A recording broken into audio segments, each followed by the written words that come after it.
Greetings and good morning from Temple of the Infinite Universe.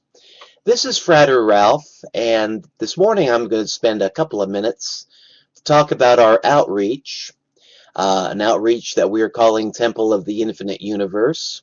We're an non-sectarian, interfaith spiritual outreach that is really seeking to build bridges. What we would like to do, and what we are currently involved in doing, is building bridges between different faiths and, more importantly, people of different faiths and different spiritual walks, exploring the commonalities that are present within all spiritual walks and spiritual traditions.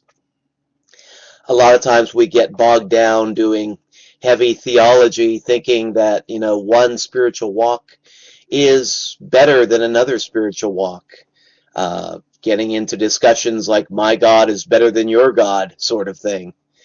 And actually, if we break things down and if we look deeply at what people from different spiritual traditions actually believe on a core level, we will find a lot of commonalities, a lot of things which will help us to bridge the barriers, bridge the differences that separate us.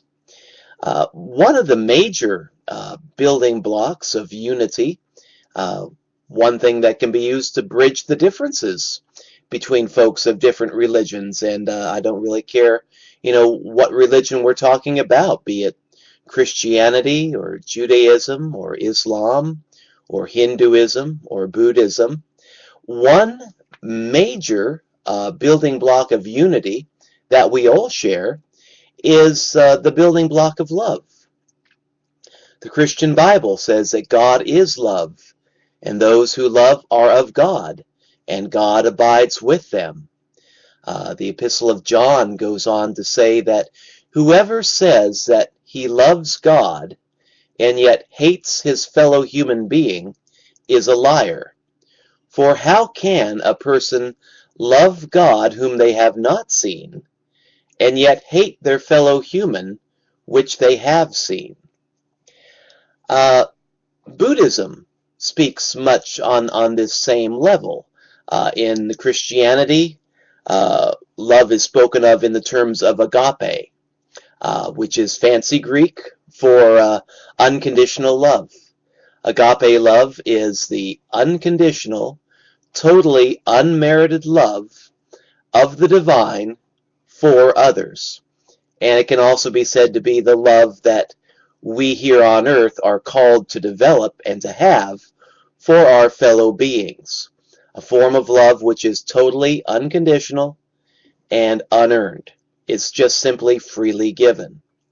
In the Buddhist tradition, they call this same concept metta, which is unconditional compassion. And it's very similar. It is the kind of love or compassion that all living beings are called to grow into and have for all other living beings.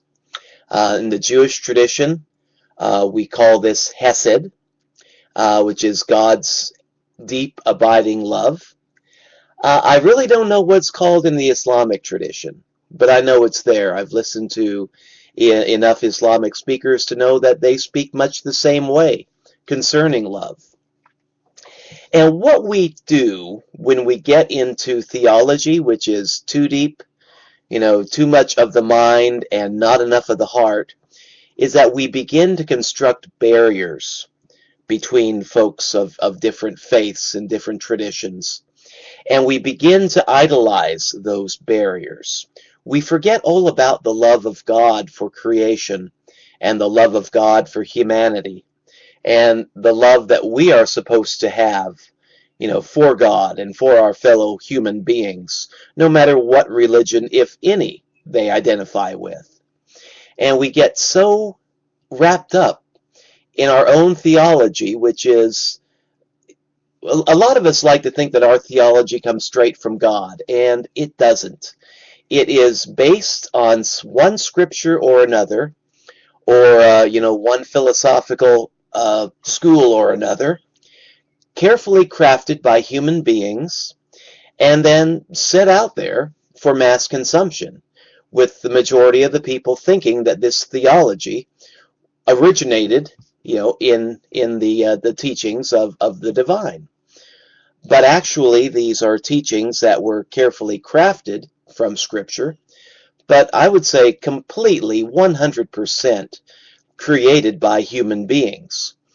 And we human beings who oftentimes, if not almost all the times, see ourselves as being separate from one another, and even separate from the divine source, which some of us may choose to call God, our theology will be based then upon the concept of separation. Now, God operates, or the divine operates, from a different perspective. In the mind of the divine, all things are united. All things are in unity, and all things are in harmony. So therefore, the theology, if we want to call it that originates from the mind of the divine, is going to be a theology or an understanding which is deeply rooted in oneness, deeply rooted in unity, and deeply rooted in love. For if God is love, and love seeks to give itself away to other beings, to lower beings, and to the universe as a whole, then the theology of the divine is going to be a theology based on loving, giving itself freely to all other beings, seeking to help, seeking to aid, seeking to create. And this is an understanding that we see also expressed in various scriptures. I'm going to confine my comments on this to the Christian scriptures. Those are the ones I was raised with. But in the Gospel of Matthew, we see a beautiful passage which states, "Whatsoever you do to the least among you, that you do to me." And if we presume that the speaker in that passage is God, then whatsoever we do to the least people, or the least beings, or the least creature in this world, by extension, we also do that to the divine source, because we don't see the connection, but the divine does. The divine knows itself to be a part of the creation. So whenever you see a rock or a stone or a bug or another human being, normally we don't think of ourselves as seeing an aspect of the divine nature. But the divine is present within all creatures, within all of creation. And so whatsoever we do to anything that we see in this physical world, by extension, if the divine is in that thing, that creature, that being, or that person, then whatsoever we do to that least little thing, we by extension do to the divine. In our present world, the worldview that many, if not all of us, were raised with, we see things separately one from another. We fail to see the unity. We fail to see the wholeness. The understanding that comes from the divine source, the understanding that we are seeking to more fully develop within our outreach, Temple of the Infinite Universe, says that we are not all separate. We are all related. We are all interconnected. The divine is within me. The divine is within you. The divine is within all things that we see around us. Even a mosquito that is buzzing around our ears and wanting to draw our blood from wherever it can bite us. That mosquito is more than just an ugly nuisance. That mosquito is connected to the divine and is an aspect of the divine. So we need to treat it in a proper way. So, long story short, Our entire theology here at Temple of the Infinite Universe is one which is rooted in love, unconditional love, unmerited love. And what we're trying to do here is seeking new ways, new creative ways of expressing that love, of developing that love, and showing that love to the world around us, be it our fellow human beings, nature, even mosquitoes and cockroaches, which may be buzzing around us or crawling around our feet. So it's all a unity. And this may sound rather insane, actually, to some folks. This entire concept seemed very insane to me just about 10 years ago when I was first exposed to it. And it seems insane because we have been raised and conditioned to think in terms of separation. So much so that when somebody comes around and says, hey, we're all one, we're all united, we think they're on some sort of an acid trip. But when you think about what we've been discovering on scientific levels as well as spiritual levels, in the quantum mechanics area, they speak of quantum entanglement, that at one point in time all things in the physical universe were connected and entangled.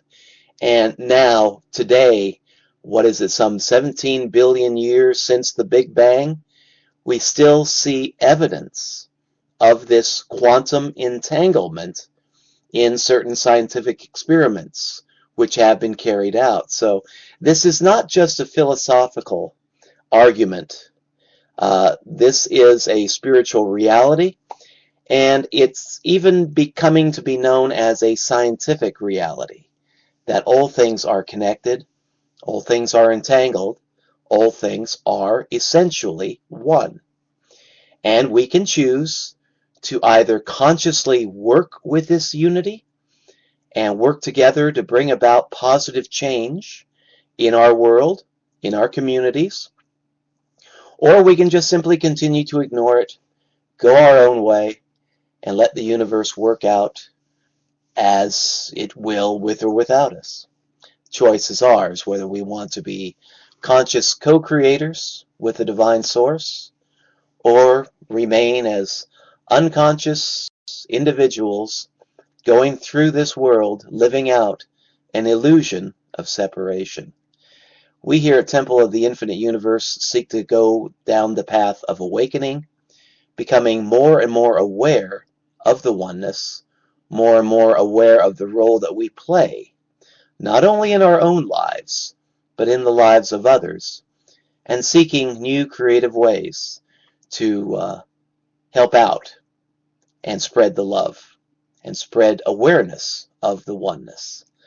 This is Frater Ralph signing off, and we'll talk to you next time on Temple of the Infinite Universe.